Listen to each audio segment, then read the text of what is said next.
Okay, we'll make a start.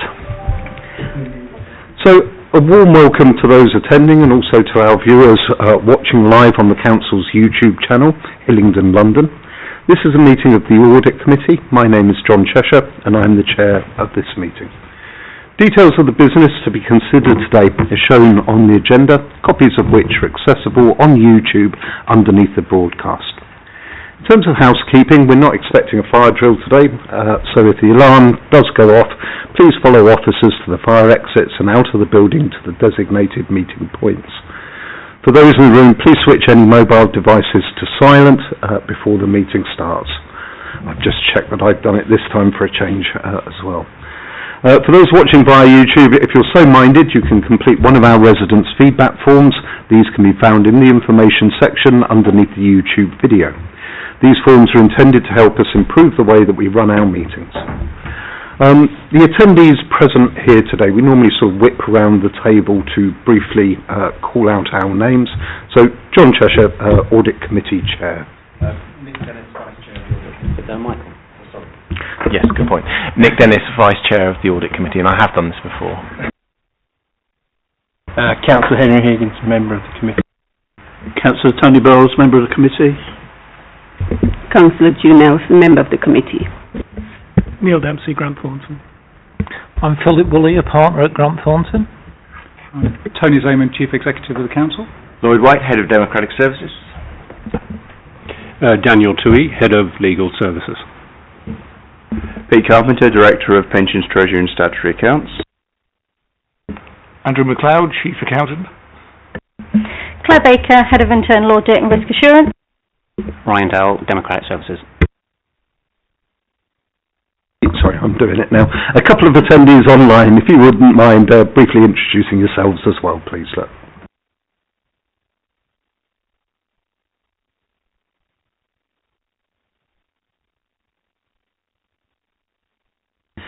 Thank you both very much indeed. Thank you, everyone.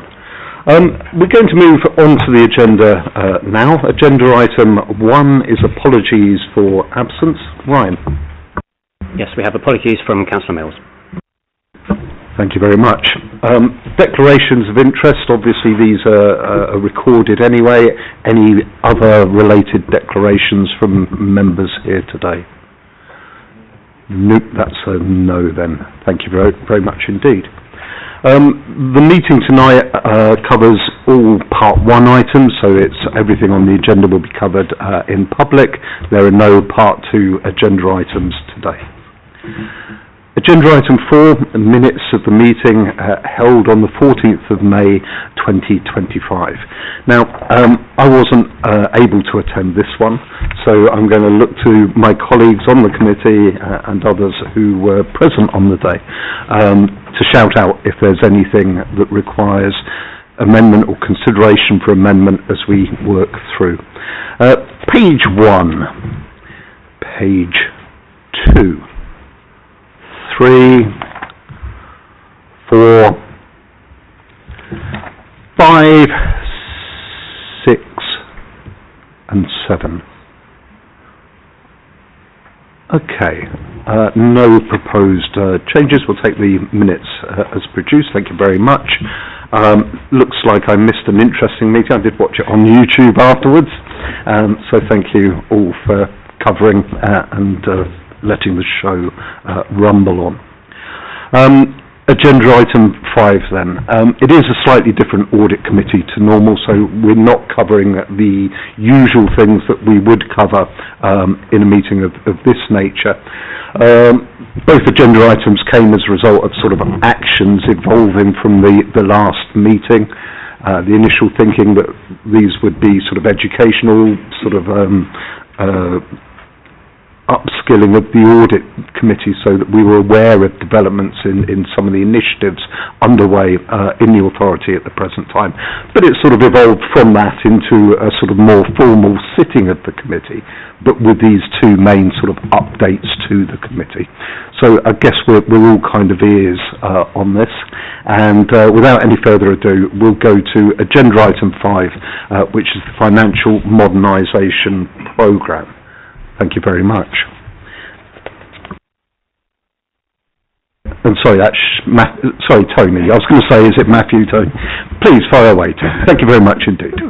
Thank you.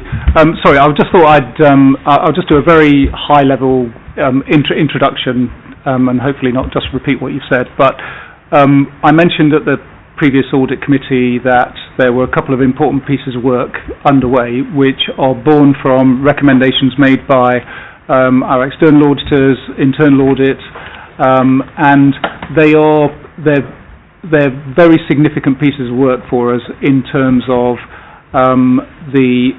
I mean, again, I won't bore people by going over the recommendations, but you'll see some of them sort of as they're captured within the presentation. But they are about, from the position that we were in of wanting to have more certainty about our financial position because of some of the sort of changes that we were seeing in monitoring and so on and so forth. That's led to the finance modernisation programme, which we're partnering with Grant Thornton, who colleagues who are here you heard from at the beginning, and that's across all aspects of finance. So that includes the structure of our finance function, the systems, the processes, and not just the systems and processes in terms of how we do budget monitoring, how we do budget management, but the systems including Oracle and some of the issues and challenges that we've had in terms of the move from CP over to Oracle. And that includes an awful lot of detail that, again, colleagues will talk about shortly, which has gone to helping us arrive at both our outturn position and obviously then more certainty around the in-year position as well. In parallel to that, and probably best to see them two sides of the same coin really, rather than being sort of separate and distinct, is a wider and broader review of our governance. And I would sort of hasten to add that, if you like, non-financial governance. And the reason for that was just to ensure that the correlation between the finance systems and processes and approaches that we have are reflected in delegations and the appropriate processes for sign-off of things, which from, I think, starting at the democratic level of that, if you like, in terms of how we manage things through the scheme of delegations, I think we are relatively strong and in a good position, but actually we just need to work through all of that right down to budget manager level, if you like, just to treat it as a hierarchical ease of understanding, down to what people kind of understand about those governance processes within the council. But also, it was mentioned in a particular internal audit of the governance of the council around just systemising and making more sort of clear, transparent and I think uniform the way in which messages are managed through the hierarchy of the organisation. So the GRIP, as it's affectionately called, which we talked about shortly, addresses those aspects of things. But as I say, although the finance modernisation programme is treated as separate here, the GRIP is almost like the umbrella document, if you like, within which there is a financial work stream, but it's at a high level of sort of tracking what's going on there rather than the detail that's in the finance programme in itself. So with that, I shall leave Matthew to pick up the finance part. Thank you. Thank you very much indeed. Hopefully you all received a copy of the presentation, but I will put it on screen to make it easier for you to see. So hopefully, if technology works, I'm in charge of technology, so hopefully it works, is we're going to be talking through the finance modernisation programme this evening. So we're going to I'm going to cover a little bit of the executive summary alongside Phil from Grant Thornton, and then Neil from Grant Thornton will talk through the council's finance systems, the deliverables and further planned deliverables, and what the plan has looked like moving forward. I've asked Grant Thornton to present the majority of the presentation to show that we're working in collaboration, but there's a form of independence in what we're doing, but also using their expertise in this area that sits across a lot of the public sector. So in terms of the executive summary, which hopefully you can see on screen, is we've been working with Grant Thornton on particularly the Oracle improvements for quite a while now. So since September 2024, we've been working on the Oracle improvement plan. So we recognise some of the restrictions and some of the issues that surrounded the implementation of Oracle, and I went to Grant Thornton with their undoubted expertise in this area, supporting a large number of local authorities in this space for some support. They've been working with us for a period now. A lot of that has been diagnostics, and a lot of that has been understanding of what kind of support we needed, and we've been accelerating that throughout the previous few months, and we've got some more accelerations to make sure we've got a optimised product, but also we've got to make it fit for purpose for what we need as an organisation over the coming weeks and months. We've also, at Cabinet, we also talked about a finance improvement plan. As the corporate management team, we've been talking about a finance improvement plan since Christmas last year, and we formally put that to Cabinet in February, and we did an initial piece of work with SIPFA, and then we've translated both the work on Oracle and the work that SIPFA had done on the finance improvement plan into a consolidated programme called, what you've got in front of you, the Finance Modernisation Programme, which we launched in April 2025. Why we wanted to do that is to make sure there's integration between our systems and our processes and our support, which we've been recognising that needs some improvements over quite a while now, and we've been active in bringing in the expertise and support to do so, whilst we've been reviewing those as officers for quite a while now. In terms of the Finance Modernisation Programme, I just wanted to be clear about the initial focus. So the initial focus has been to support the understanding of our outturn position, which, if any of you have read the Cabinet report, is a lot of those findings have been included within it, which will be covered at the Cabinet later tonight. In particular, picking up the areas of risk and subjective accounting, and Grant Thornton has been doing that with the Council's finance team, but also working within the rest of the organisation. One of the initial areas of focus has been to improve the budget monitoring and forecasting processes, again picking up a lot of the recommendations from previous audits for this financial year, to making sure we can optimise them over this financial year into budget setting for next financial year, and optimising them through the 26-27 budget monitoring processes. And last but no means least, as I previously mentioned, address the issues with the use of the Council's finance system in Oracle. I think it's important to note that although we've called them programmes, these are areas that you constantly improve. It's a programme because there's a specific budget, a specific plan around it. That's not to say that when we finish the programme we'll stop doing improvements to our budget processes in Oracle. Likewise, we were doing lots of improvements before there was a programme. It's just the recognition that we've consolidated them into a resource programme and put them in the public domain.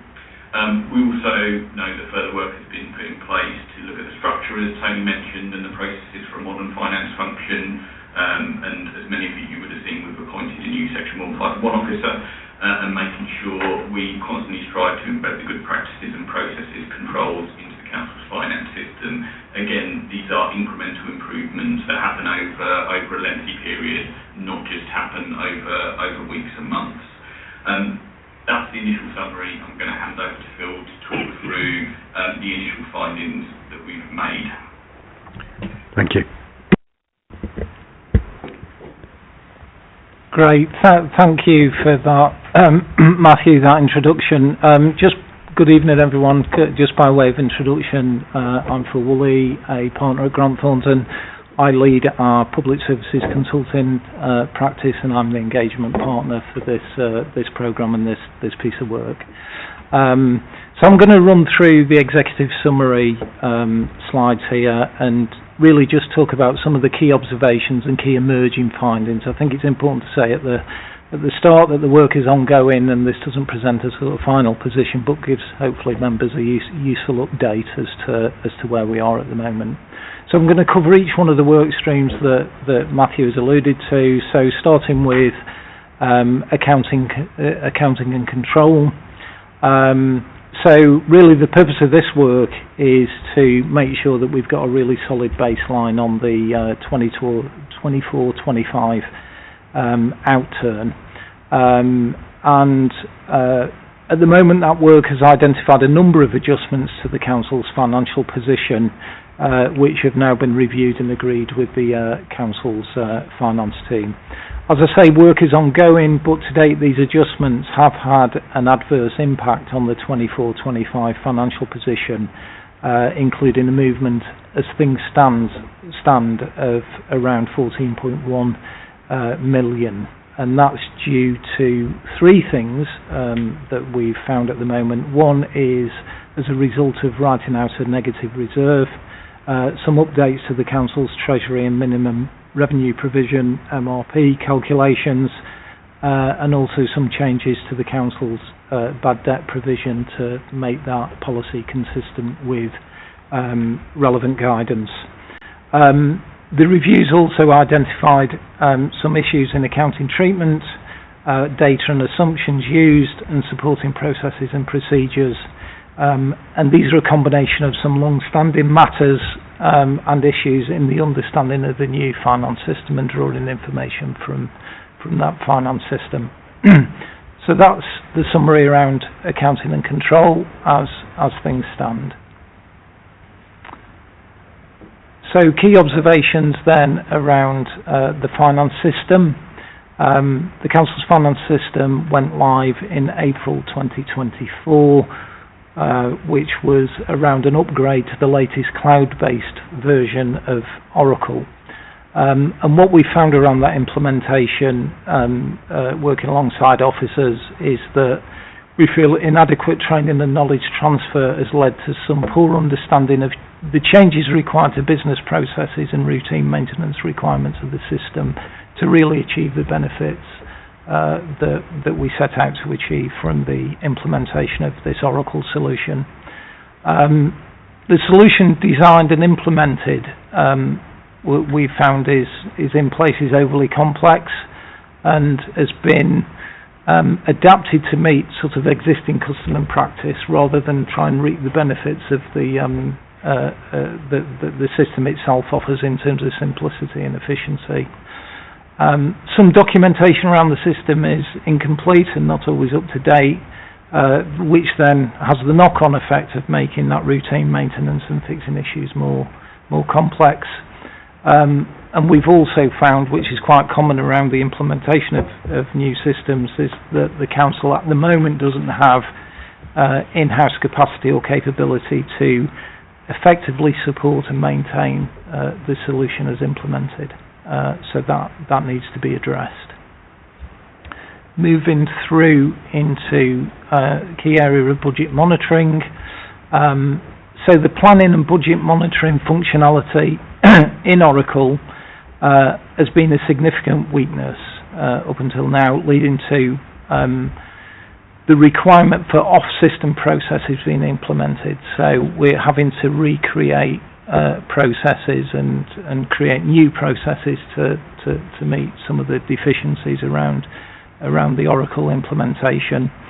Some of the documented processes and procedures for budget monitoring lack detail and don't currently provide the level of regular guidance and communication that both ourselves and officers would see as being required. The final point there is really that budget holders don't have confidence in their budgets or adequate access to information around cost actuals. And without that confidence, really, that undermines, obviously, the effectiveness of budget monitoring.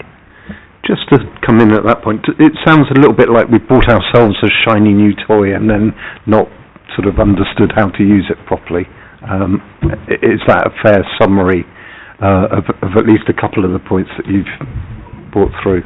I think that's not an unreasonable summary, and Neil will come on to pick some aspects of those up in a bit more detail. It's not unique to Hillingdon, and oh no, it's not. I've seen it pretty much every time an ERP system of this nature is sure, and finance colleagues will have this experiences from elsewhere. It's very tempting when you do an implementation to try and recreate your existing processes into the system, that's not a way to really sort of reap maximum sort of benefit from the implementation. So Neil will come on to cover some of those aspects in a bit more detail. So then finally just covering off aspects around the structure of the current structure of the finance team. What we found is that actually the finance team is quite large and a high cost function for an organisation the size of Hillingdon. And some of that is born out of the sort of process inefficiencies that I've referred to earlier, and should be addressable in the future when some of the sort of process and system issues have been addressed. The efficiency benefits from the new finance system have not been realised to date, which then means you've got high levels of sort of manual intervention in basic finance functions around forecasting, reporting, bank recs, things of that nature. And another observation is that the current structure sees a great deal of accountability for the delivery of finances services resting with a small number of senior officers. And this is in part as a consequence of how change at senior level has been managed over the last number of years, with responsibility being consolidated to a few individuals. So in the future model, I think we'll be seeking to address that by aligning that structure with some robust processes that align properly with the aspirations that you had around the Oracle implementation. So, as I said at the start, work in progress, findings still emerging. This is by no means a final position, but that's where we are in terms of the executive summary as things stand. So I'll hand over to Neil now, who's going to take us through in a bit more detail some of the FMP. Thanks, Phil. Thank you. Evening, everybody. I'll start with just kind of quickly going through a bit more about the finance system, hopefully avoiding jargon before we get into what we're actually doing in terms of the programme. So the Oracle system, that the council's used Oracle as a product for a long time. They've moved to the latest version, Oracle Fusion, which is essentially hosted in the cloud, so remotely, rather than on premises. That gives you some immediate benefits in terms of costs of support and so on. And it allows use of, I suppose, commonly applied standard good practice and regular updates from Oracle to ensure that fixes they know need to be done or improvements to process can be delivered automatically to you. What it also then does require, if you like, is more application of the standard process that they are putting forward. And just to, my apologies for those that know these things well, but Oracle, as you have bought it, has two kind of main components to it. One is the ERP or Enterprise Resource Planning side, which for yourselves is the kind of core financial ledgers, the general ledger, accounts payable, accounts receivable. The other being Enterprise Performance Management or EPM, which is your planning and budgeting tool, the piece of the system that has replaced collaborative planning, which was, I think, in place before. So that latter bit being the part of the system that non-finance users will typically access to get financial information. And the artist in me felt the need just to put a picture up of it, which shows on the next slide, just to kind of try and show that within what is described as your Oracle system, like I say, you have these two quite discrete but sort of highly interactive components. And while finance will access and work with both sides of the tool, your budget holders and sort of non-finance users will principally work with the planning system. And obviously it is then Oracle, both elements are both then fed by a number of feeder systems, particularly at the council at the moment, your payroll system for staff costs. But other feeder systems do provide data as well. So hopefully with that kind of backdrop, what we talk about in terms of the programme is a little bit more plain. As has been mentioned already, I think the programme's been organised into 6 key work streams, with the immediate priorities around ensuring that kind of robust understanding of the 24-25 outturn, and what financial targets look like for 25-26. And that kind of improvement to kind of core processes and the resilience both in terms of the system and the finance organisation that it serves. If we kind of move on in terms of what we've done, like I say, it's organised into 6 principal work streams, and Phil has touched on, I suppose, our kind of immediate observations from a number of those. But the idea, as we structured it, as I say, to put particular focus on the 24-25 outturn, support the council in getting to that clear position. But at the same time, that helps us understand, I suppose, what's working and what's not working in the kind of the key aspect of what your finance function is here to deliver. Around the budget monitoring, recognising that collaborative planning was, I suppose, well established, and then the new Oracle solution had not been able to replace it, and the fact that the council had moved on to a relatively manual process. The initial objective was just to put in place good practice in a totally kind of system agnostic way, almost assuming we weren't using technology. What would you need to be able to do as a budget holder, a finance business partner? Clear roles and responsibilities, a clear timetable, and those kind of feedback and communication loops that ensure that everybody knows what they need to think about when they're looking at their forecast or when they're reviewing their actuals on a monthly basis. Then into looking at the system itself, like say on the planning side, getting back to actually a basic tool. Standard, let's call it good practice, recognised, well-used practice is the kind of standard way the tool is built. We touched on the complexity when Phil looked at our observations earlier. The way things have been built, like I say, is trying to apply existing structures and data. So you have ended up with potentially 3 or 4 different ways of doing the same thing. And that creates quite a lot of confusion in how the system is actually working. And as was mentioned, then the documentation around it doesn't allow your finance systems team or your support provider to easily work through any challenges. Similarly, then on the finance system support piece, that was looking at the core finance system, your ledgers, your accounts payable, your accounts receivable processes, but also the team within finance that just manages the system on a routine basis, make sure it's opened and closed to support your financial reporting timetable, make sure updates are done. And in that's an area where I guess we've identified a lot of manual intervention and a lot of heavy lifting to maintain the system going forward. And what we're doing around that at the moment is looking at those opportunities to remove the manual intervention that your support team are putting around it, give them capacity to work on the improvement, because I think that's one of the big challenges, and providing some additional expertise to look at solutions for particularly complex areas, but also work with your principal support and maintenance provider to develop the right solutions for a local authority.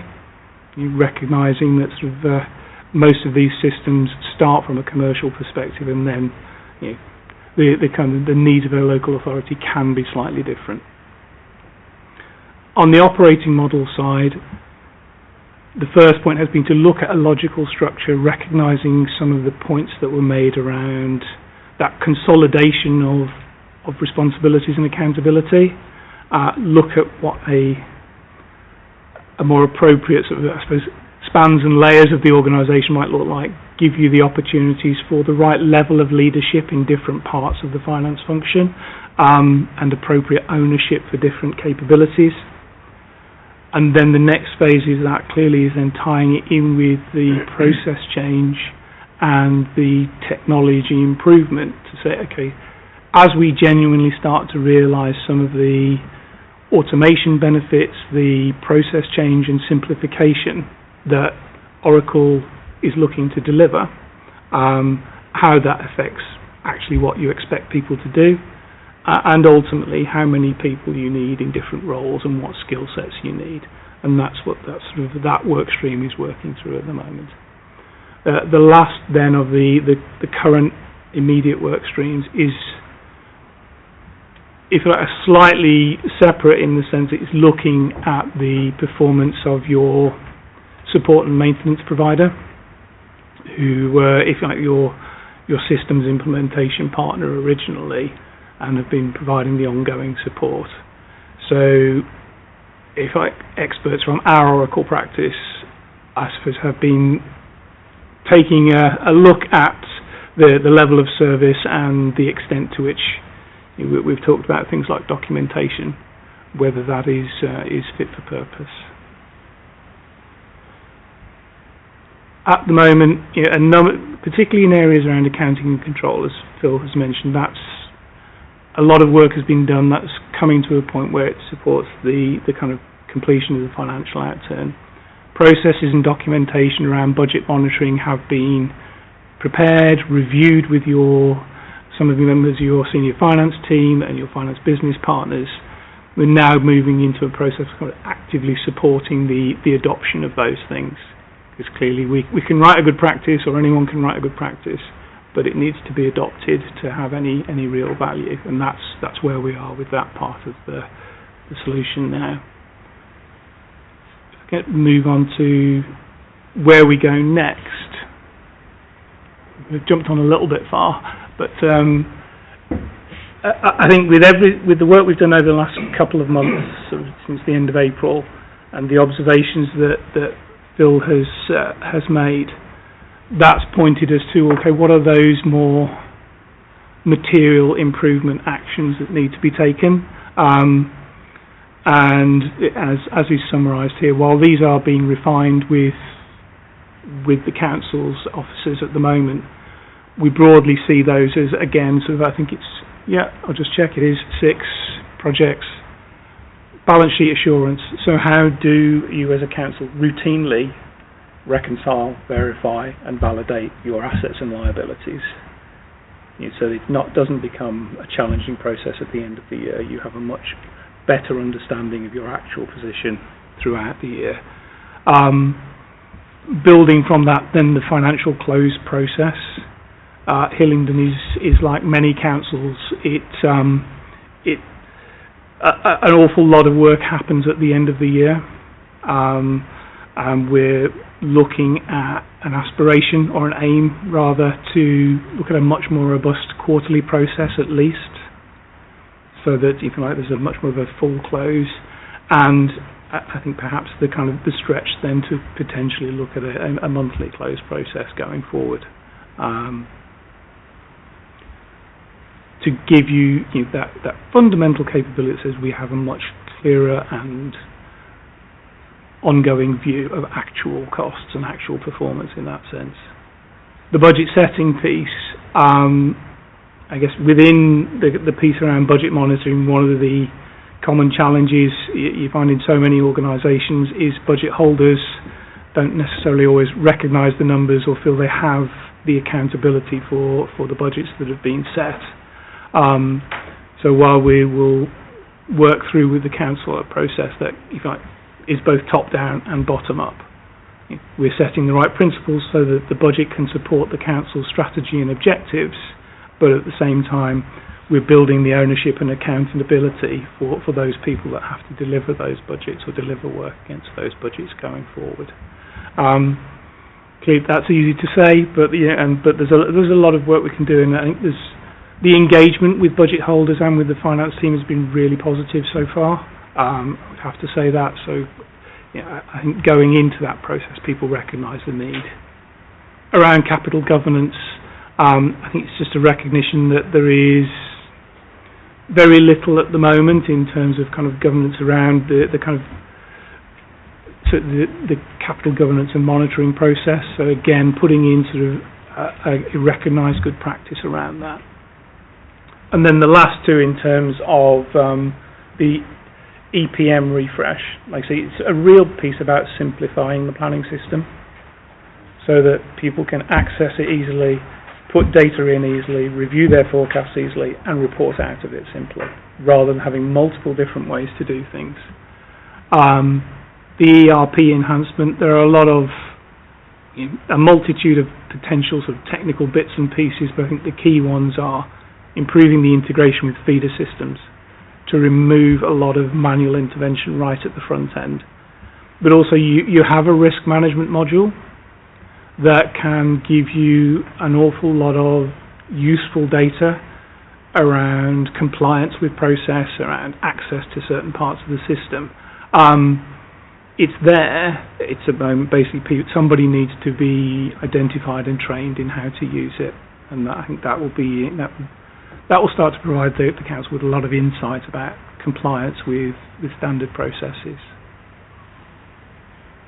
And then, I guess, last point, this is the plan as it stands at the moment. So as you'll see, we've been working on a number of these areas since May, and while some around the planning system and the finance system more generally will progress onwards through to October, we're starting to now pick up the items in green, which are those kind of those next stage of improvement activities.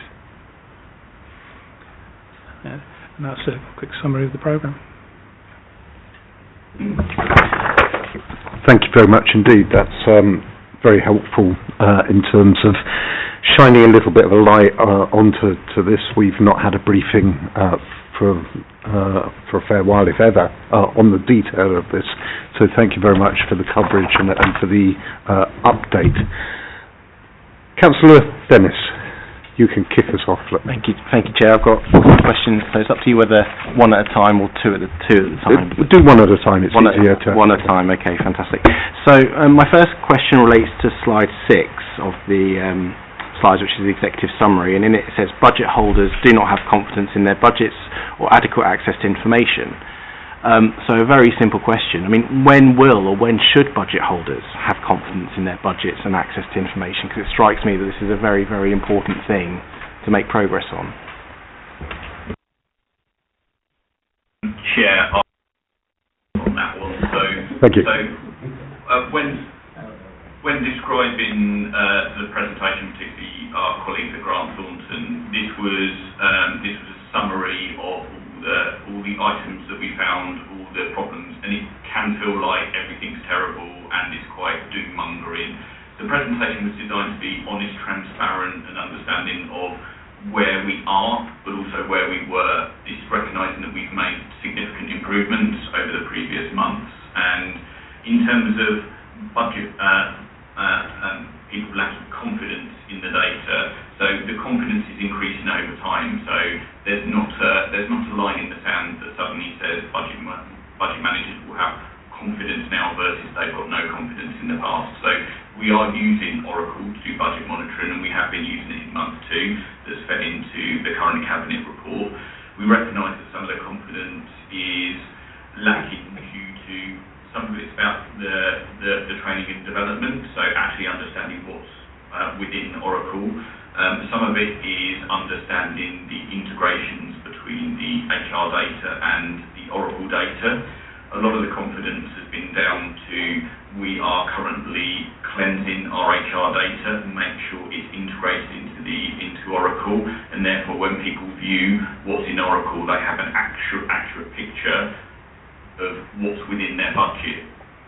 People understand their budgets because, again, they were agreed by full council and they're reflected in Oracle at the moment.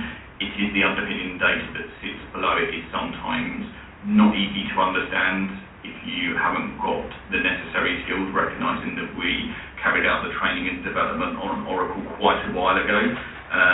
So people don't know how to use it to the capability that they need to, and therefore we've got a training and development programme we'll be rolling out soon, and we're improving the integration and accuracy of our HR data to fit in with a budget. So over months 3 and 4, there will be increased confidence. Then into months 5 and 6 will be more into the place where we will be optimising and have confidence in the data that sits within Oracle. So I completely appreciate that confidence and correctness isn't exactly the same thing, and it's a sort of an iterative process in order to build confidence back up.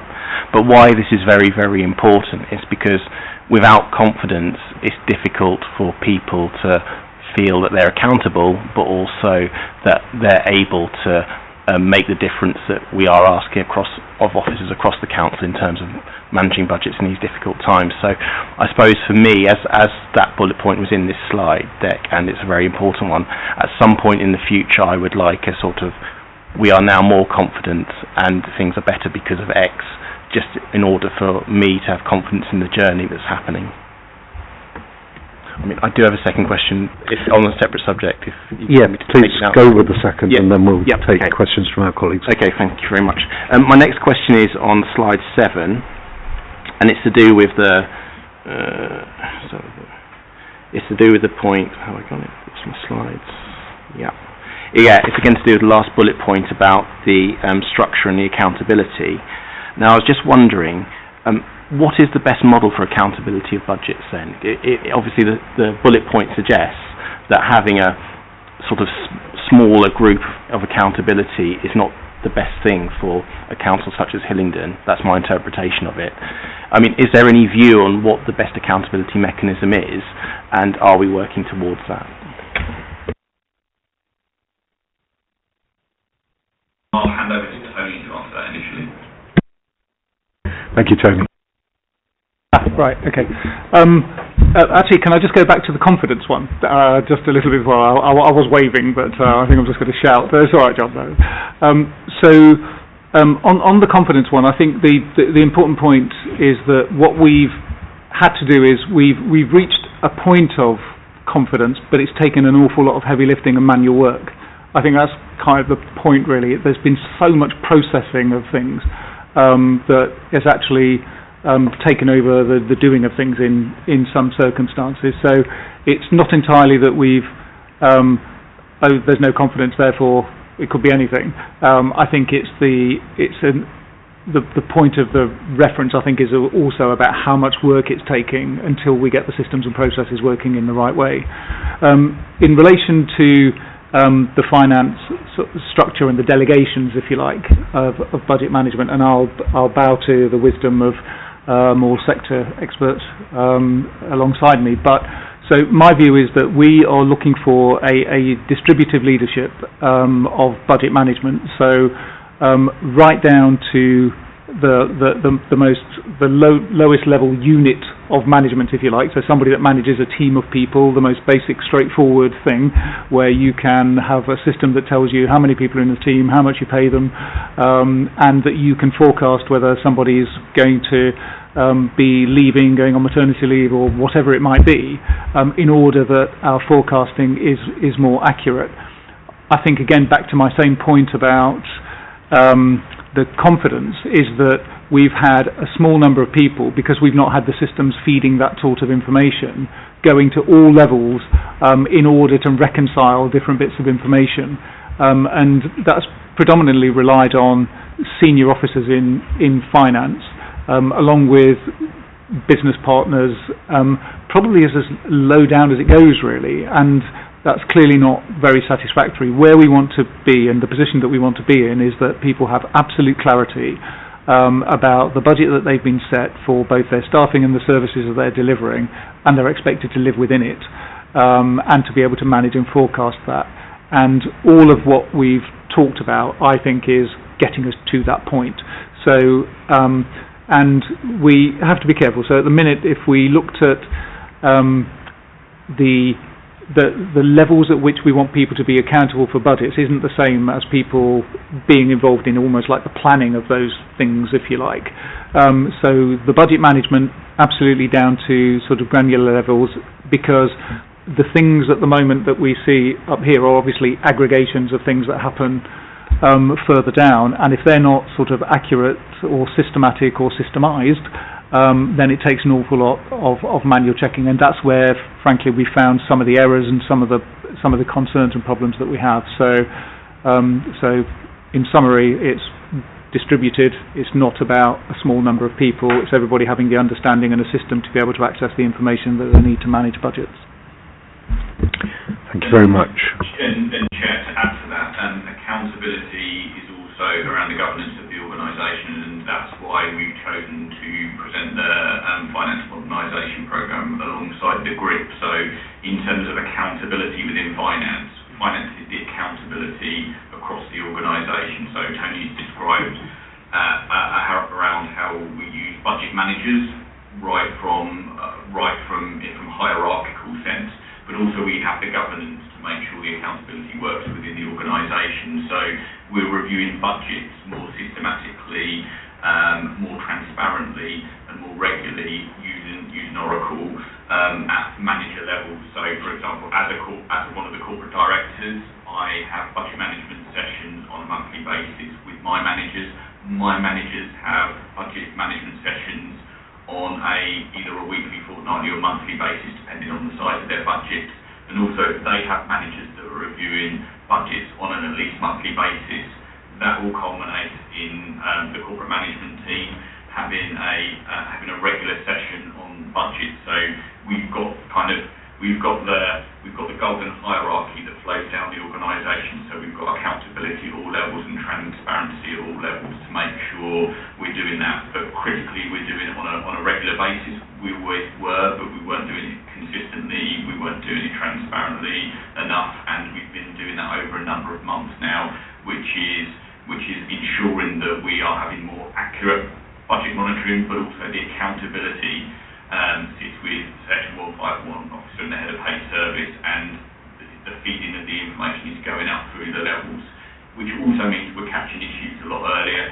It also means, in terms of our reporting back to Cabinet and Cabinet members, that is also done on a regular basis. So, for example, as a corporate director, I would meet my Cabinet members on at least a monthly basis to run them through both budget as well as savings, because that's a critical part, as well as capital. So we're looking at the totality of the budget on a regular basis that drives accountability within the organisation. Thank you very much, and I appreciate the answers. Very clear, very helpful. Accountability, works when you have the tools, and we're making progress by the sounds of things on the tool. But it also only works if people have been trained and have been made aware of the part that they play and the functionality they have to use to get the best out of the tool. So I was sort of interested to hear about the training and the upskilling being a key area for improvement. And before we go to other questions, now's a good time to pick up on this. How far are we through the training improvement side of things, so that we are taking advantage of people having the right skills to get the benefits from the system that we wanted? Is it early days, part way through, or near the end of that bit? And I'm not sure who's best placed to answer. Matthew, sorry, that may well be you. Forgive me. Pete, do you want to cover that? Yeah, sure. Thanks. We're at the start of a path, so obviously we've got the month 2 monitoring. We put a lot of guidance around how we wanted to do that and the processes we want to follow. Down to the detail of this is when it's opening, this is when it's closing, this is when this is fed in, this is when this is fed in. This is going to get refined over the next, we've talked about this 6-month period, so that it's far smoother, because some of these interfaces don't come in very smoothly at the moment, and they're the ones that probably cause our budget managers the most difficulty in terms of understanding what the data means. And so a lot of the work we're doing at the moment with Grant Thornton in 1 or 2 of those areas is making sure it's more understandable for budget managers, because once we can get it to that much more clear level, we can do further training. Because I'd just add to what Tony's saying, it's really making sure we've got decision making in terms of things at the most appropriate level in the organisation, so that they can make the decisions that they're being paid to make. And at the moment we're not quite at that, and so this is going to roll out over time, because I think another key line is another line which I can't remember if it was Phil or Neil brought up, that we've just copied, the R12 functionality. We've actually got to start taking advantage of what's in Oracle Fusion, because that is best practice, and that is a version that is a lot more improved than what we had before, but that's going to be quite a longer process to get to that. So it's making sure we do the steps properly to begin with, to get the confidence that Councillor Dennis talked about, and then move on to improving things in a larger way. But there's going to be a whole programme in papers we're doing at the moment to actually get us to that point, because it's wider than just the little bits of finance to get us there. Thanks, Pete. Tony. Thank you. And just to add, one of the things that we've been very clear about in our engagement with Grant Thornton is that this isn't just a sort of a process that comes and goes. We want the artefacts left that actually are there as the enduring lesson for, new starters, people that come along that weren't here at the time we were going through this process. So I think there is mention on one of the pages here of something around almost like the manual of how to do.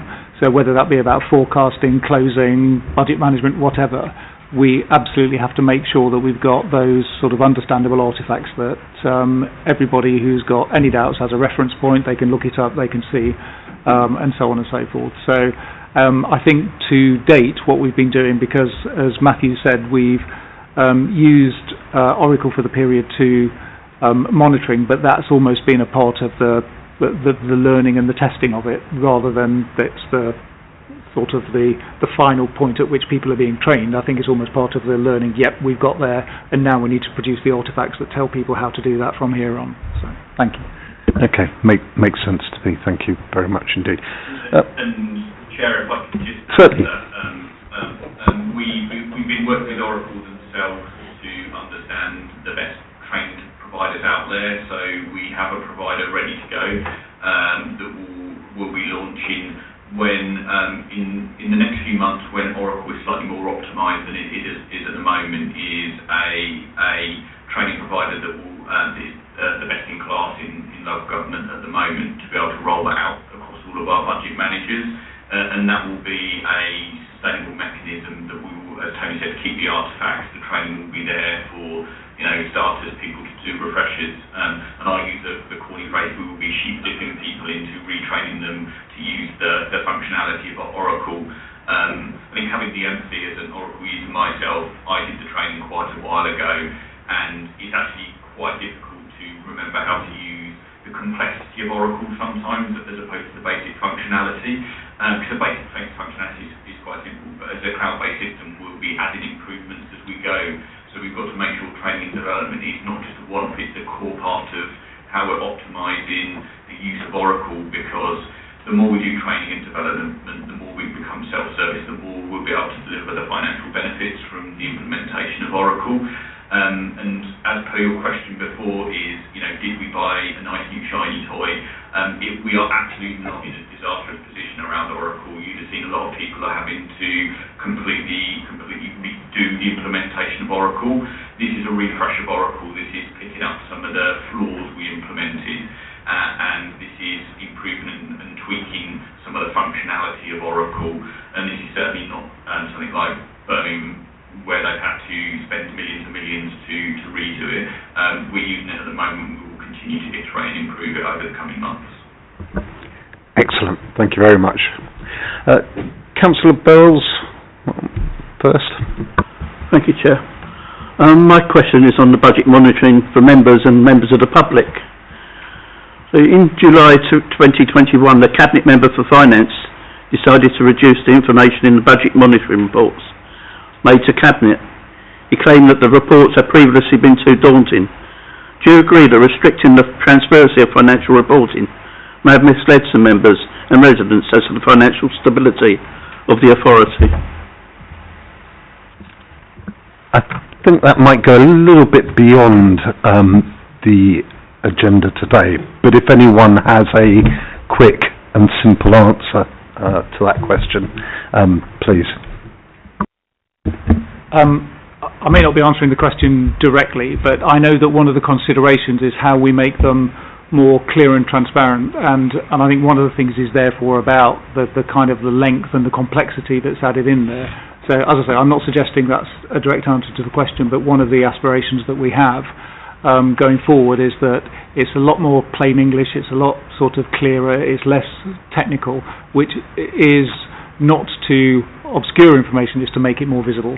So, as I say, not a direct answer, but that's the ambition that we're kind of working with, and working with Lloyd and colleagues, we're looking at how we can do that across all of the sort of democratic processes, really, to ensure that there's a much more accessible view of decisions being made by the council.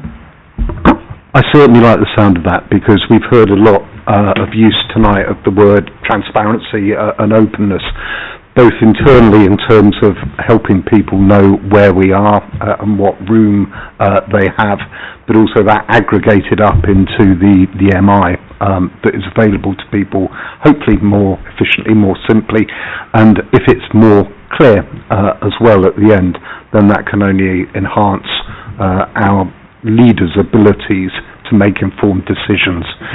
I'm not sure that it answers the question, Councillor Bells, but that feels like a little bit beyond the remit for the session, I think, here tonight. Councillor Nelson had a hand up first. Councillor Higgins. Thank you, Chairman. I've got more than one question to ask, but I'll start first with, I think it was Neil. You said there was weakness in reaction process and response. And for me, I've written here the lack of details. What are these, and can this be explained to us?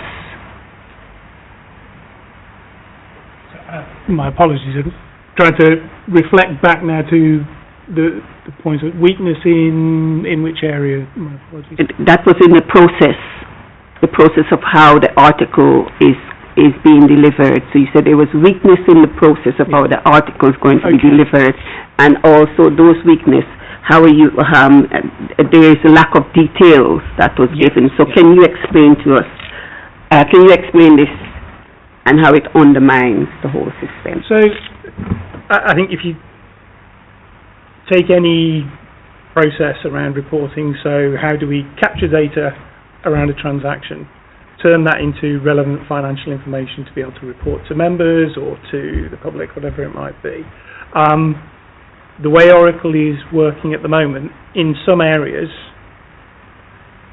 the way it's been designed makes the transaction, the data is captured reasonably cleanly in some areas, but then how that is translated into the accounting entries is really complex.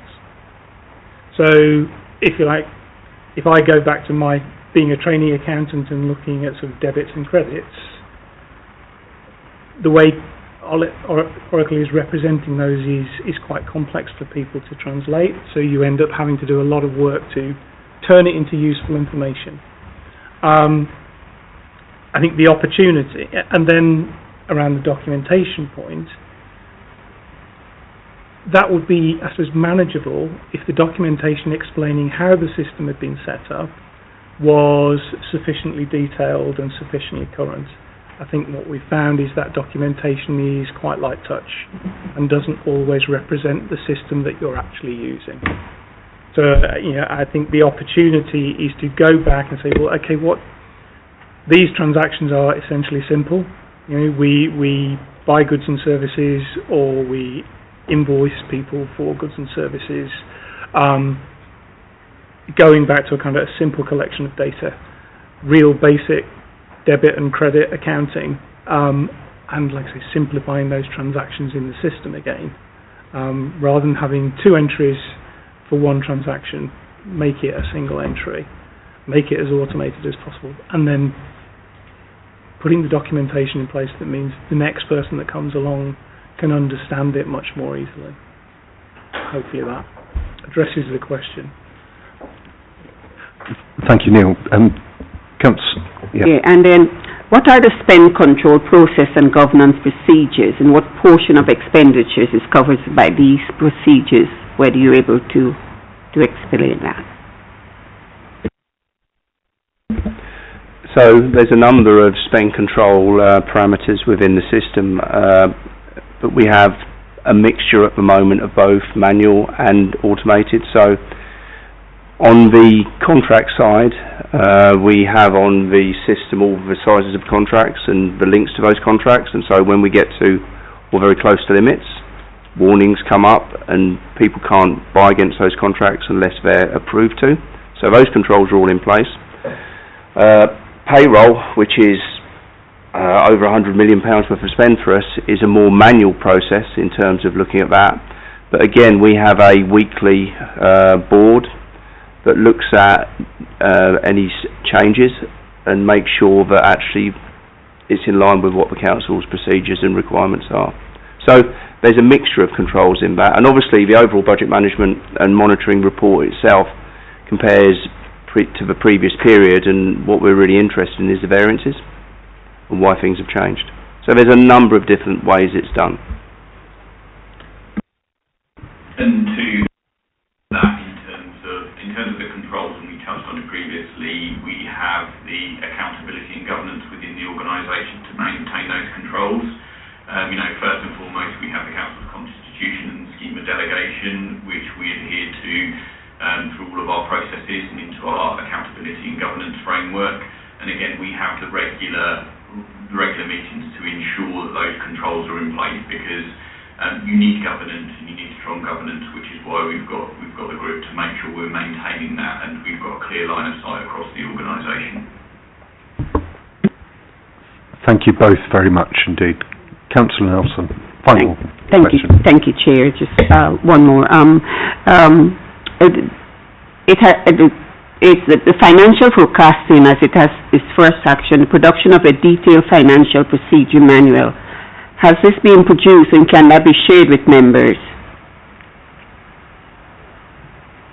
I'll cover that. So in terms of at the moment we are still drafting it and finalising it. So it's a long and complicated document for a non-finance person like me, and we've got to make sure that we have versions that are understandable to both budget managers and understandable to finance colleagues, and we are currently iterating and improving it over the summer period to make sure we're doing some user testing. In my language as a digital person, is user testing with our colleagues across the council, and then we'll be finalising it over the summer in September. So we are using it, stress testing it at the moment, and we'll be finalising it in due course. Will you have a date for it? There's no particular date actually at the moment. I will be reviewing it when I return from leave in a couple of weeks, and then we will be understanding the next process. So it will be live, and we'll be using it throughout the month 4 period. So I'm expecting that. And when we say finalise, and I know it's a slightly pedantic point, and it's a really good question, is I think councils often make a mistake to finalise documents and to think that they finalise systems.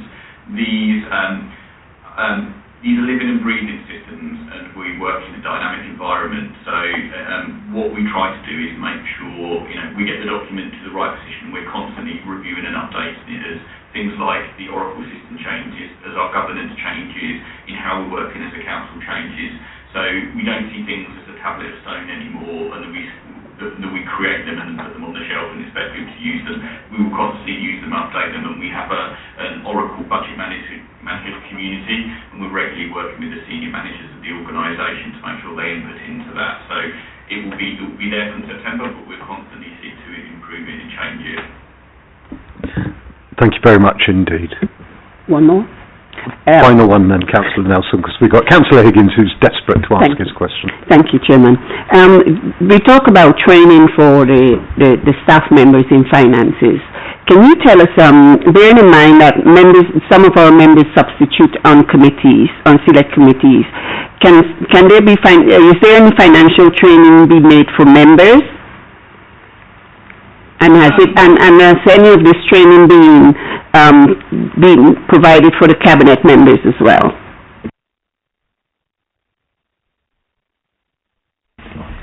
Nice hospital pass, thank you. Yes, well, as members will be aware, we have regular training sessions for all members. Member Development Day, which covers a whole range of issues. I know finance training has been offered to members. I haven't obviously got the stats of which members showed up to those training sessions, but we can do that upon request, and we have done it in the past. And of course, the next big training will be post-May 26th, when we have some new members. I'm not prepared to say how many, but but we'll make sure all members are properly trained in all the aspects they need to understand. Thank you very much for the reassurance. Councillor Higgins. Thank you, eventually. I've got about two and a half sort of questions. First of all, I'd like to know when this work started and who set out the agenda of the work programme and why wasn't training the first thing we trained officers with? That's my first question. Is that over to Lloyd? So in terms of the finance modernisation programme, as covered in the slides, we actually started the finance modernisation programme in April of this year, but we have been doing work on training, for example, on Oracle back in both 2024 and actually in 2023 as we were starting to implement Oracle, and as described by my colleagues, Oracle and the training that's around it has been part of the Oracle programme that has been scoped from the outset. I will hand over to Tony. Thank you. I think the other point is, as we set out at the beginning, the way in which the Oracle implementation was going originally, which was to adapt rather than the adopt that we had set out to do. I think had we trained against that, obviously we'd be kind of redoing it now. I think the important message from this is that we've tested the design so far using period 2 as an example, but we need to get through the system design point to a point that we're happy with, accepting Matthew's point that it's iterative as things change, but where we get to a point of, okay, this is the point at which we can now train people in relation to the various aspects of things, but not just how to use the system, but how to use the processes and how to think through, and because forecasting, as an example, has been a significant issue, I think, because people's different interpretation of how to forecast or what to forecast or whether to be optimistic, pessimistic, and things like that, but they make a massive difference in relation to like an outturn figure, for example. So one of the things that we'll be doing is specifying in some levels of detail those sorts of things, but we need to get the system design right first before we start that training in earnest. I understand what you're saying, Tony, but what I'm trying to understand is, I'm not saying that all the staff should be trained, but surely when you're implementing a new system, I mean, did Philip and Neil, did you come in at 8? Is that when you came in to do this work, or were you in before to do this work? So, in relation to what we discussed, yeah. It was April. It was April as well. Yeah. So it's all started from April. Yeah. Okay. So my next question is, what were we doing when we were waiting for this system to come up? Were we still doing it the old way, or were we changing our ways of thinking, or was it, okay, well, we're going to have this coming in too, so, you know, because obviously that would be staff intensive, that we should be really running two systems at the same time till one becomes live and then you swap over. Is that been happening, or what's been going on? I think you've set out exactly the point, actually, that is why we're where we are, because we started out with, a bit of a mixed way of implementing Oracle originally. So we were living between two systems, and frankly ended up living on spreadsheets, really, that were sort of sitting behind the systems, because we'd never quite got it far enough to be able to rely on it. Which is why, and actually although Grant Thornton started this particular sort of aspect of work, actually the Oracle work's been going on longer than that. I think from, I'll look to Matthew, I'm going to say September last year, but I can't quite recall. So what you set out is exactly the position that we were in, which is why we then embarked upon the reviewing of essentially the people that we had in doing the implementation work with us to identify it wasn't satisfactory. And that's exactly the point, if I can just come in at that point. Have we received what we paid for from the original implementation? And if we haven't, what are we doing about it that goes beyond the work of our parachuted in reinforcements? So I'll look to Matthew to come in sort of after me because he'll probably know more about it. But the first part was, so we recognised that our implementation partners weren't doing what we needed them to do. We've set about fixing that problem by engaging with Grant Thornton, and in parallel, and this is where I'll look to Matthew, I understand there are conversations with Mastec as to how we deal with things going forward. Can you fill that out, Matthew? Yeah, within the bounds of what we're able to talk about. Thank you. Yes, and appreciate that, Steve Chair. So I will try and cover what I can. So as part of the finance modernisation programme, we have been reviewing the current support contract. We are looking at options moving forward, recognising that to do what I would term as the Oracle refresh, i.e. the improvements that we're making as part of the finance modernisation programme, we need a good support partner to make sure we can make the changes, but also make sure we've got constant support because, Oracle is a live and dynamic cloud-based system. So we're reviewing that at the moment. We have made some responses back to our current support partner about their performance at the moment, and both myself and Pete have regular reviews with some of my team to make sure we are both monitoring the contract and understanding to ensure they deliver against our contractual terms, and both by doing that is to looking at what support partner we need in the future to make sure we optimise Oracle. Thank you very much indeed for the answers. Pete, did you want to follow it? Sorry. Councillor Higgins, sorry, I interrupted. Was there anything else that you wanted to... Okay. I'm just going to take your original question, if I may, and I thought you were going to ask this bit as well. Okay. So you were going to leave it to me. That's very kind. Thank you. I think we saw it on the slide, but I just want to clarify. When is the programme due to finish, while still acknowledging, of course, there'll be further enhancements and ongoing stuff, beyond the kind of finalisation of the programme? Not sure who's best. Is it Matthew? Maybe. I think we're Tony ditching. He's got his hand on the mic, so I'll go to Tony first, then I'll pick up anything later. Thank you. Wouldn't go as far as itching, but I was going to fill the silence. No, so we've developed it in phases of things, and we're actually just at a point now of taking stock of what's been delivered against the original phase of things.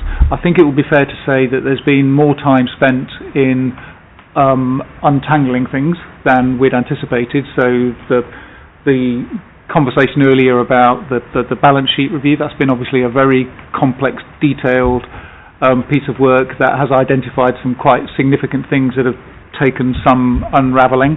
But I think there's been, that may sound like it's implying there's been a delay. I don't think that's the case, because a lot's been happening in parallel, but I think we're at a point of, we'll be reviewing this over the next sort of 2, 3, 4 weeks, because I think the original phase, but it was in 3 phases. The original phase was until August, end of August. I'm going to look at Matthew, but I'll stop waffling. It's imminent. We're just towards the end of the first phase of things, but there has been much more in it than we had anticipated, so we'll just do a fresh retake on the next steps. I think would be fair. And then 2 phases after the first one. Yeah.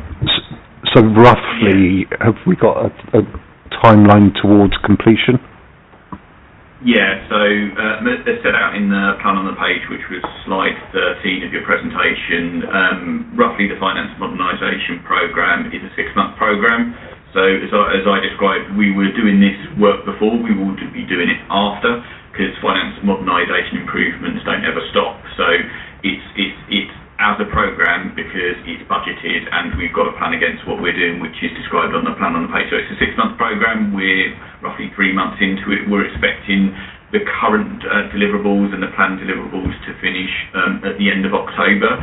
But as Tony said, we're currently reviewing the programme at the moment, so we're working with Grant Thornton as well as our cabinet members to agree the next phases of planned deliverables, and then we have a constant monthly review, which is why we're proposing for the Finance Modernisation Programme to come back to the Audit Committee on a regular basis, so we can keep you up to date with the progress, but also the next steps. Again, recognising that finance improvements will continue right throughout the financial year. Okay, got that. It's how you turn this programme into a more normalised, steady state environment when you're improving based on the resources you need. Just put him on mute. I know they're in the room, but we brought in Grant. Matthew, I think we're satisfied. I just wanted to check that it was still roughly the end of October or, bit into November. So, thank you very much. That's very clear. I've got one final, two follow-on questions, then we'll move on to the next agenda item. Councillor Higgins first. It was part of the question you asked, what was I going to ask, but the other one is that I didn't really get an answer about who, is it you guys that have chosen where we should do, what we should do first and second, third and fourth, or has it been our team that's done it? So obviously you've done this before in other places, so I just want to know whether it is something that, okay, this is how we've done it, this is what you should do A, B and C, and have they done that? And then obviously Tony's very itchy this time, his hands shooting up, or is it something that you then say over to you guys to sort out how you would do that? And this is really an answer to Phil and Neil. Thanks. I'll invite Neil to come in as well, but the best way of describing that, Councillor Higgins, it's an element of us, I guess, presenting the council with our experience of best practice as other local authorities around programme delivery, but then an element of co-creation as well with senior finance colleagues, just to understand the local circumstances and how that sequencing best works to the local circumstances. So it's us coming along, I guess, with our preferred methodology and approach, and then adapting that to local circumstances in consultation with colleagues. Sorry, they followed that. Is that pretty much, I think it's fair to say, Neil, in terms of the or was there elements that you thought we should be doing something different? No, I think it started with that clear identification of issues and risks around the outturn and around the budget monitoring, focusing on those, and then that next stage of improvements is, okay, these are the things collaboratively we think are where you need to build the real foundations. Tony, quick follow-on. Yeah, sorry, just very, very quickly. So that's exactly the case. It's been a joint effort on the basis of, so we'd identified the challenges that we thought we had. We'd asked Grant Thornton for their view of what those were. But also, just for absolute clarity, one of the reasons that we've engaged Grant Thornton is because we wanted their sector expertise to be telling us what is the best in class, what's the best practice, whether that's about Oracle, whether that's about budget monitoring, because we didn't want to, again, go make the mistake of just, tweaking and contorting what we had. No, we need to start again, fresh, and that's across systems, processes, structures, everything I said at the beginning. Thanks. Thank you again. Councillor Bells. Thank you, Chair. Just a quick question about audits. Will this have any consequence for the normal general audit of the council accounts, and have there been any discussions with EY on this issue? Yeah, it's a very reasonable question to ask. Pete, do you want to? Yeah, sure. Just quite briefly,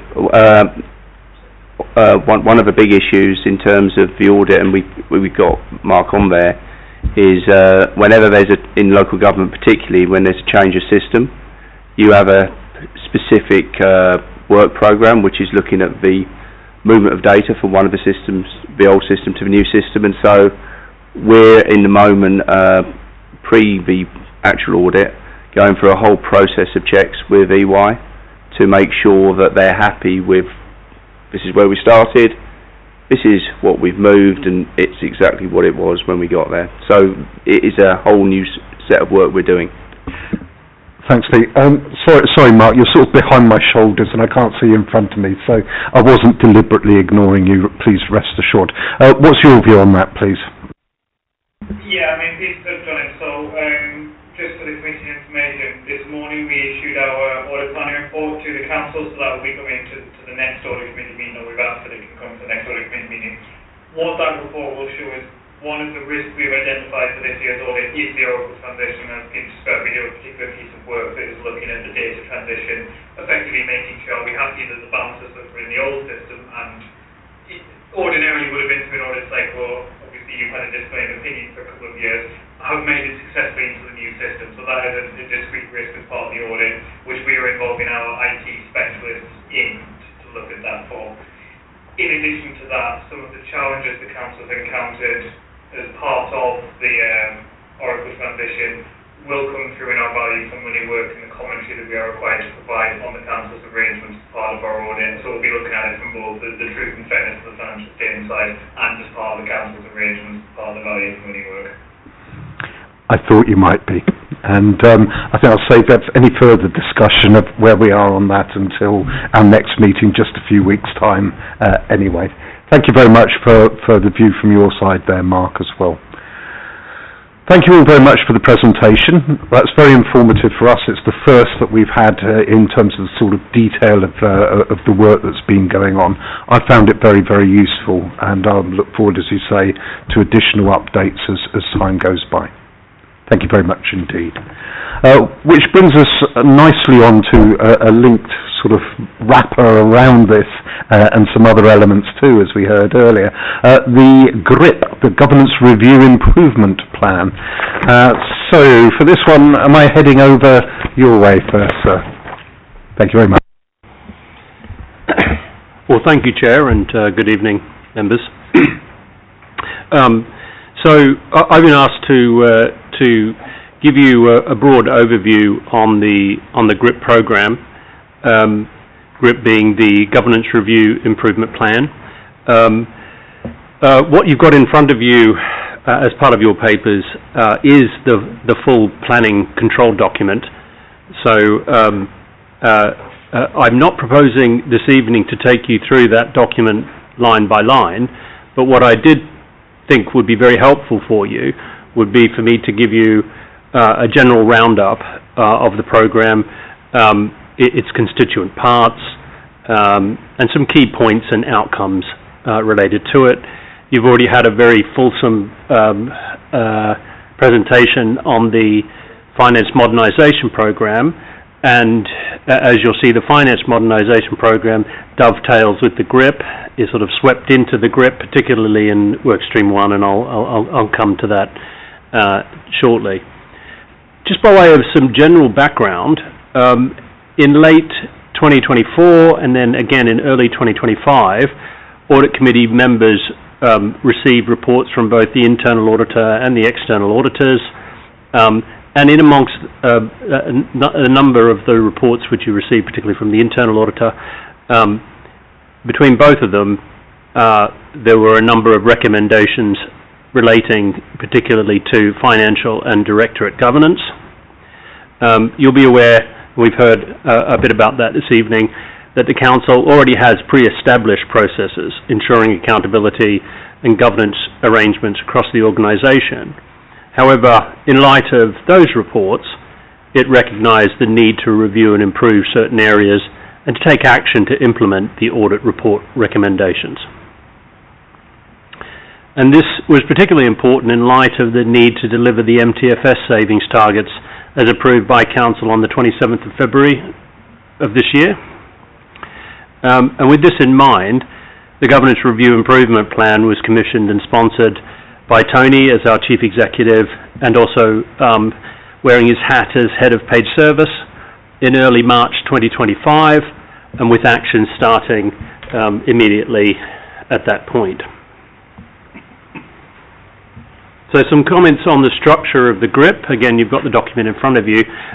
You'll see that it consists of 3 work streams. The first being finance governance. That's led by the Council's Section 151 officer and finance team, and this implements, in particular, the recommendations in the audit report from EY in relation to the 23-24 accounts.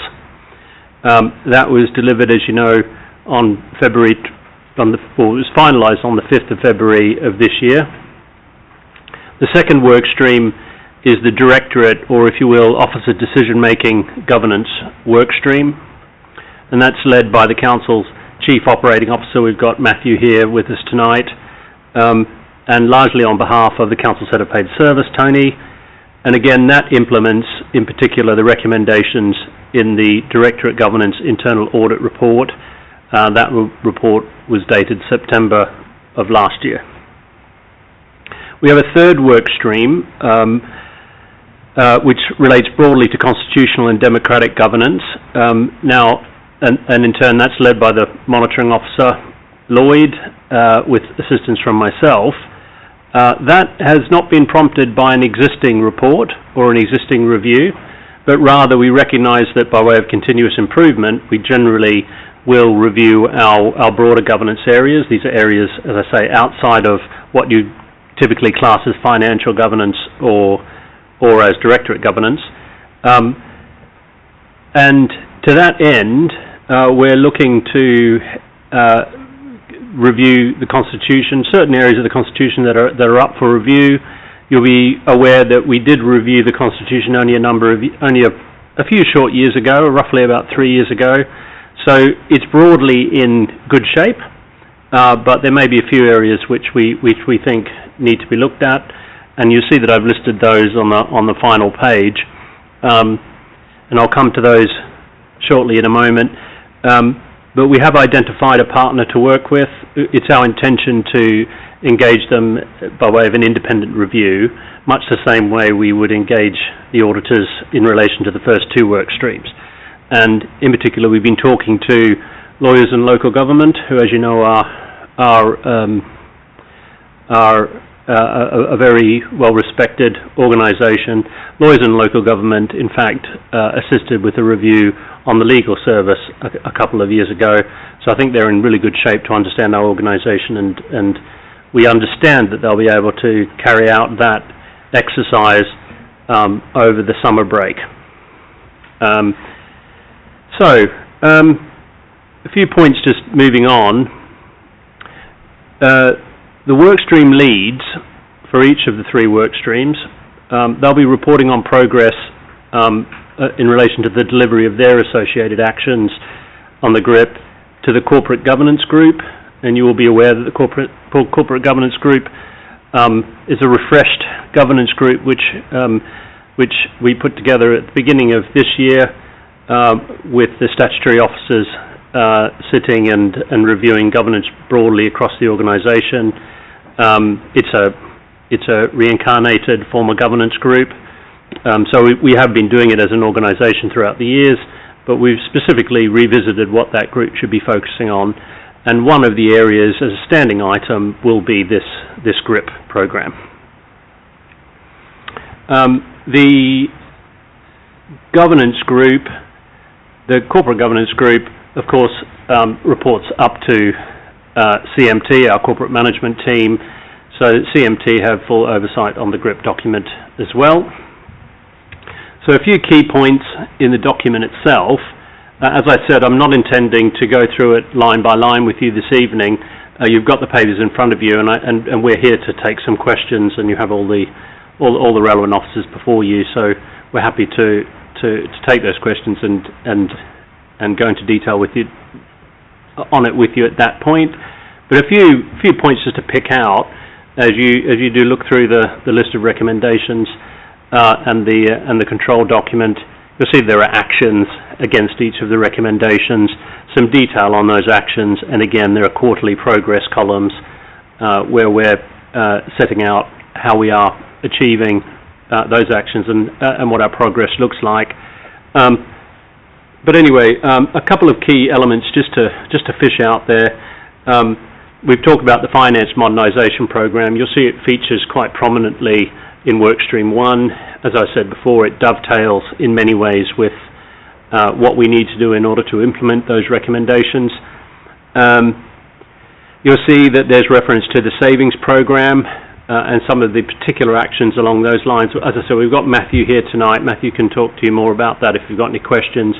But there have been a number of particular developments we've rolled out so that we can set savings programmes out that are specific to each directorate and each service. You'll see that we rolled out a specific MTFS app for use by officers and heads of service, etc. In addition, you'll see there's reference to the spend controls. We've talked about the spend controls a bit earlier this evening, so you'll see where they fit into the broader programme. In addition to that, in workstream 2, again, there's a lot there, but I just draw your attention to the business and finance plans, which the format, which is the new format. Matthew mentioned earlier this evening that there was a need to create a uniform system for those plans across the organisation. It's not that the organisation was not doing planning, it's just that it wasn't in a uniform fashion, and I think there was a lesson to be learned there in terms of how we can do things more cohesively. So that's been rolled out, and that descends at all levels from directorates to services to individual performance plans, so it allows that golden thread around planning generally, but also in relation to the financial targets so that savings programs can be met. Finally, I'd just like to mention a couple of things about next steps. Officers intend to be bringing this GRIP control document back to you at every audit committee this year with the intention that you'll then be able to see a sort of a pathway of progress against this document. And again, you can feel free to ask us questions as to any areas that appear to be slipping or you feel that could be improved in any way. I've mentioned the fact that the GRIP is monitored as a standing item with the corporate governance group. So the corporate governance group sits every month, and again reports up to CMT on progress. And then lastly, just as a broader point, it's worth making it clear that we are, as we go along with the GRIP, we are regularly reviewing the scope of it, so that in particular, if there are any new incoming reports with new recommendations, we'll be updating this document as a live document, and we'll be taking actions against them. So having said that, I thought I will pass back to you, Chair, if audit committee members have any questions. Thank you very much, Daniel, and very interesting. Again, it gives us some visibility of an initiative that we've heard about but haven't really seen and wasn't quite sure its extent and scope, so thank you for the heads up and the briefing. Colleagues, any particular questions from members on this? Councillor Dennis first, and then Councillor Burles, Councillor Nelson third. I have two questions in my mind, but I'm only going to ask one of them because we've been here a while talking about this stuff. But I like the sentence where you say, by establishing and delivering the outcomes from the free reviews through the creation of the free work streams, will provide a robust oversight that the council is doing the right things in the right way for the right people in a timely, inclusive, open, honest and accountable manner. So absolutely brilliant sentence, but what sort of mechanisms do we have in place to get good feedback, to make sure that things are evidenced properly, to give people the confidence that actually things are going forward and improving, or if feedback, on the most extreme level, whistleblowing, but even just like observations are being taken in and improvements can be made? Because that is a great line, but how are we going to make sure we deliver that? That sounds like a big sort of cultural piece, and to achieve that.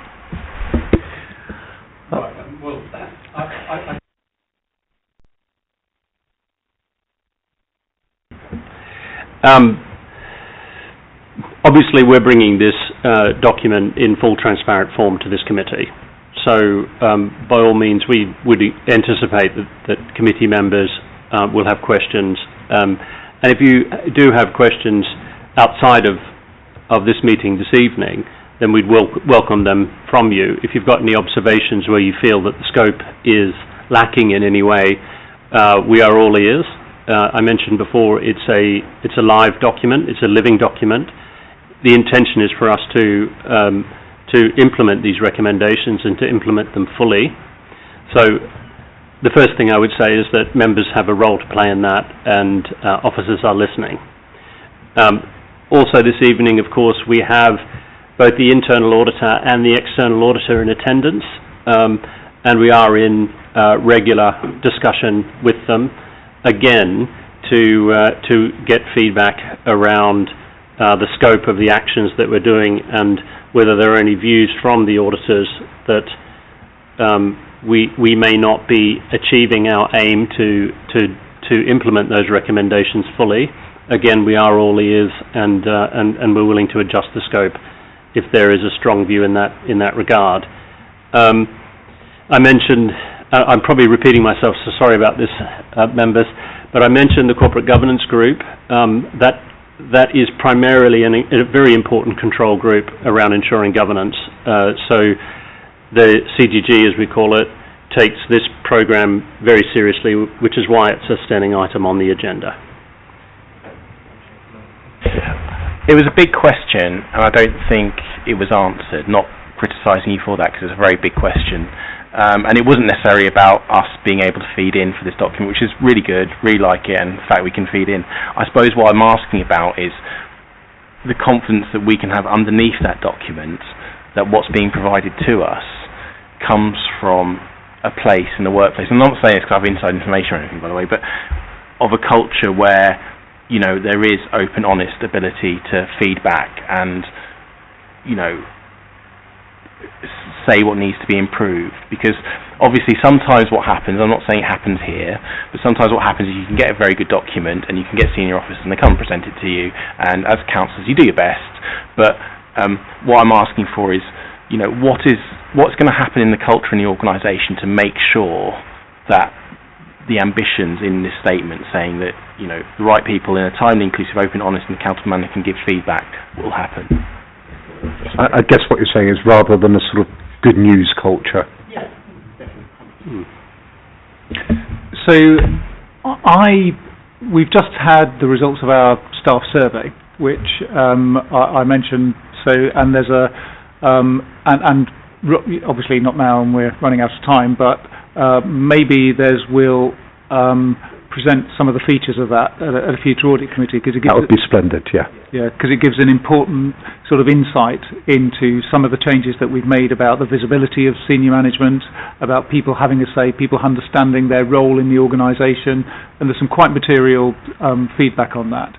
We've been embarking on a range of approaches to get back to the floor, as it were, and again sort of wanting to, and we've been asking people to come forward with the ideas. I meet every new starter, so I go to every new induction so that they can meet me, see me, hear me, because it's quite an intimidating photograph that comes up, I think, and so to see and hear someone makes a difference. And I say to them, particularly new starters, that look, you know, there's a window of opportunity when you start somewhere where if you see nonsense, you can identify it as nonsense, but that very quickly becomes routine, ordinary and normal. And actually I'm very keen to understand and pick up that sort of period of opportunity for us to learn and see that something that actually doesn't make sense, and just because you know doesn't mean it makes sense. So I think we are genuinely trying to look into the way in which we do things, and the work that Matthew does around looking at systems and processes within the organisation absolutely involves working with practitioners who are doing the job day in, day out, rather than we're sitting coming up with ideal types of things that we're then going to sort of send out there to be implemented. So, I mean, I can't give you any more than words sort of about that, but I think I think the test is that, you know, we've got the positive feedback from the staff groups. We've got various staff fora kind of open and available to hear feedback. And of course we get feedback from members, whether it be through the committees or forums such as this. Thank you, that's reassuring. And yes, I'd like to take you up on the offer to give us perhaps a short briefing. Probably not on the next one, it's only a month's time, so maybe the November committee, if possible. Councillor Bills. Thank you, Chair. Maybe not related to the document so much, but it's a question. Why was there a delay in publishing the 2012-25 final accounts after the due date of 30th of June 2025? Can you confirm that the revised date of 31st of July 25 will be met and the dates for public examination will be publicised? Thank you, through you, Chair. We're probably going to be 2 to 3 weeks later than that, so by the time we get to the next audit committee, the accounts will be ready and will have been submitted for public consultation. But with all the things that we've described in the first item, we need to make sure that everything in there is right and that we've got a high level of assurance, because the 151 officer who comes in will need to have that assurance that they've been signed off properly before they get in the public consultation period. So we're looking at the moment probably around the 15th of August. Thank you. Councillor Nelson. Thank you, Chair. Can you share the Directorate Governance Internal Audit Report for September 24-25 with members of this committee and consider publishing it for residents? We have the ability to see and request any audit report. I think this was in the end an advisory piece rather than assurance engagement. I don't feel the need to see it. Councillor Nelson, if you want to see it, I'm sure internal audit will share it with you. As for wider dissemination, that's a different question, isn't it? Yeah, we don't normally share stuff like publicly through the audit committee, because that's why we present the summary paper. But yeah, I'm happy to share it with you, Councillor Nelson. That's fine.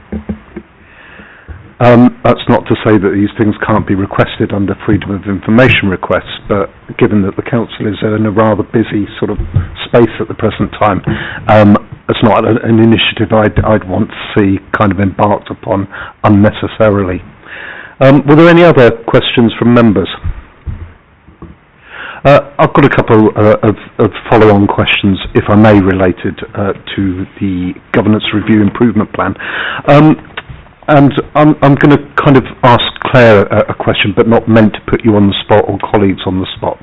Obviously, a number of the actions within this come from the piece of work that Councillor Nelson's just mentioned around directorate governance. Are you content with the progress that's being made and the initiatives that have been commenced to address those? Yeah, definitely. So I have been through the actions that they put into this improvement plan against this recommendation. I'm happy with the actions. Obviously, similar to the finance improvement plan, this is something that is not going to be fixed within 1 year, but we've definitely made initial steps on this, and I'm definitely happy with the steps that they've gone through. Thank you. And my second question, governance is a broad and vast subject, and we could be here all night, which we won't be, all being well. But this improvement plan, with the exception of the final elements around the sort of legal, the democratic service side, it was driven primarily from the work of external audit and internal audit, as you suggested. Have we taken a step back and looked at governance more broadly, or gone into some deep dive other aspects of governance that aren't covered by the slightly restricted scopes of these two previous reviews? Yes, thank you, Chair. In probably the response to your question is Workstream 3 itself. The purpose of Workstream 3 was my preference. Yeah. And indeed, so the question is, and is there anything else out there that could be considered? Yeah, indeed. I mean, and I really do take your point about this word governance being so large that it can be very difficult to pin down exactly sometimes what governance is, because governance in many respects impacts on operations and all the operational stuff across the organisation, but sometimes you have to consciously try to separate the two out. And that's specifically why we chose the three work streams. We have three statutory officers. We have our head of paid service. We have our Section 151 officer, and we have our monitoring officer. And it's a pretty good start to try to get your mind around governance and how it's packaged. There was nothing picked up under the normal regime that the monitoring officer would normally tackle. And so that's really why in Workstream 3, myself and the monitoring officer sat down and thought, well, is there anything we're not fully aware of? We were alert to the fact that the Constitution itself had been fully reviewed only, correct me if I'm wrong, only about 2 or 3 years ago. So it's still pretty fresh, a pretty fresh document. It's broadly fit for purpose, but we are aware of a few areas where the law is changing. So we've given a pointer to the lawyers and local government about some of the areas we'd like them to take a broader look at. A good example of that is around the field of members' code of conduct. We do know that we've been getting some signals from central government that they're looking at that and they're thinking about changing it. It's possible they might be going back to the former regime of a standardised system of code of conduct for all local authorities across the country. So it feels timely to get them to look at that. Watch that space, because as we get more detail, we may find that we're introducing a refreshed code, and again, we may be introducing a refreshed process around hearing things like member complaints. But for the time being, our system is specific to Hillingdon, but that's in accordance with the legal requirements. It's a good example. Another area is our scheme of delegations. I think it's timely for us to take a look at that. Another area which I spotted and I'd like lawyers and local government to look at generally is around how we're using exempt schedules in our cabinet reports. We're broadly compliant. Could we do better? What does best practice look like? Those are some examples, and you'll see them listed in Workstream 3 worksheet. Okay, thank you very much indeed. On that corporate governance group, do you attend that, Claire, as an advisor or observer? Yeah, so I'm invited to attend, especially around things like the risk side of things. Thank you. Good. Colleagues, any other final points? No, and we'll strike on while we're happy. Final agenda item is over to you, Ryan. Agenda item 7, the work programme. Yeah, again, that just highlights what members can expect for the next number of meetings. All right, so we've got the dates, we've got the coverage now. Tony, whether the next one or more likely November suits whoever would like to give us a little update on the engagement survey results, that'd be great. Thank you all very much for attending. For those of you who've dialed in to watch, thank you very much, and we'll see you in about a month's time, 5 weeks' time, I think it is. Round 2. Thank you very much. Have a good evening.